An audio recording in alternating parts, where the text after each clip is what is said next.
Uncharted 2 Among Thieves is coming to PlayStation 3 this fall. The game promises to build on the rollicking adventure and tactical gunplay in the first game with a new setting and an all-new online multiplayer mode.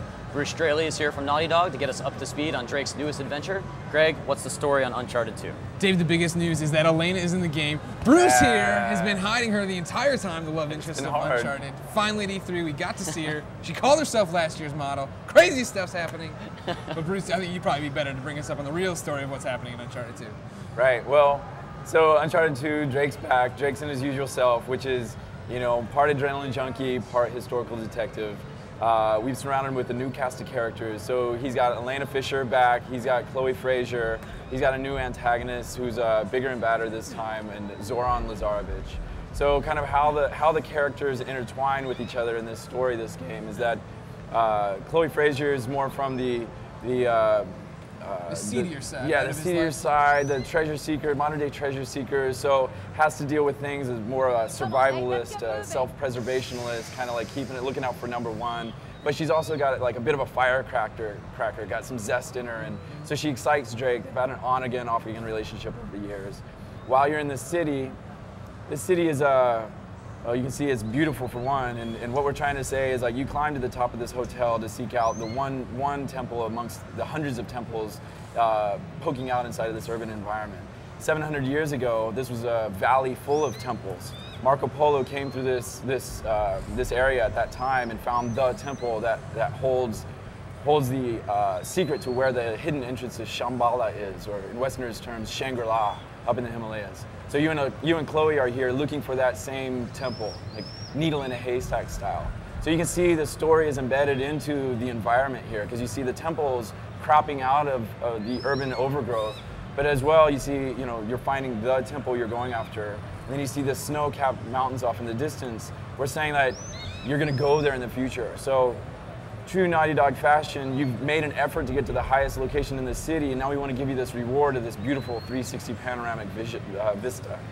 One of the things you guys have talked to me about when we talk about the game is how you're trying to incorporate, you know, setting into it to make sure that you know that when there's a mood in the game, it's reflected in the gameplay. Yeah. I thought it was really interesting when you gave me this demo earlier, you're talking about the sunlight right now because it's Nathan Drake, you know, hightailing it around, being his normal jovial self. But in the distance, you see storm clouds, right? And they're coming in to be a part of this. Yeah. So obviously, we established in Drake's Fortune that we're a very character-driven story here, character-driven video game. It's a playable action-adventure summer blockbuster. So, like a good movie does, we want to parallel the character's story arc with different colors and palettes, as well as game players. We want to reward the player with you know, you got to this vista shot. We want to reward you with something beautiful, as you know.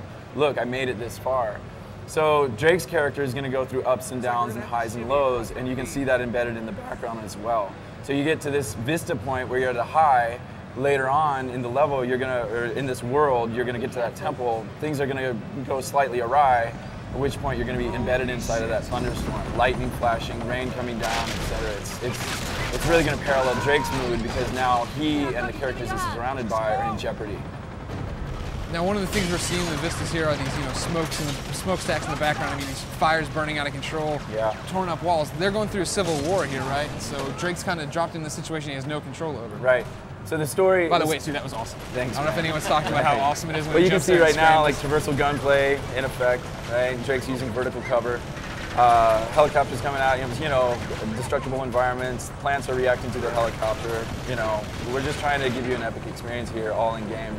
But to answer your question, what was your question? I don't even remember. Now I'm lost in the game because like this is something it's pretty enthralling, isn't it? Yeah. Well, I pointed this out in my preview. I think this is a great chance for people who read and watch IGN to see. You guys have made a big jump forward. I mean, Uncharted looks so good. Now you're doing a lot of stuff with depth of field, right? Yeah. So make it even more realistic. Yeah. So I mean, the amount of things that we've added in Uncharted 2 is ridiculous. As far as the traversal, the gunplay, the combat, layering them on top of each other, the action stealth component. You know, big epic scenes like you're seeing right now. But also, you know exactly what you were talking about. Jesus, my brain is fried. E3 is doing a number on me right now. This is the last segment that we're doing on the show, and it has been 3 days of insanity, so I don't think anybody can blame you. Thanks, everybody.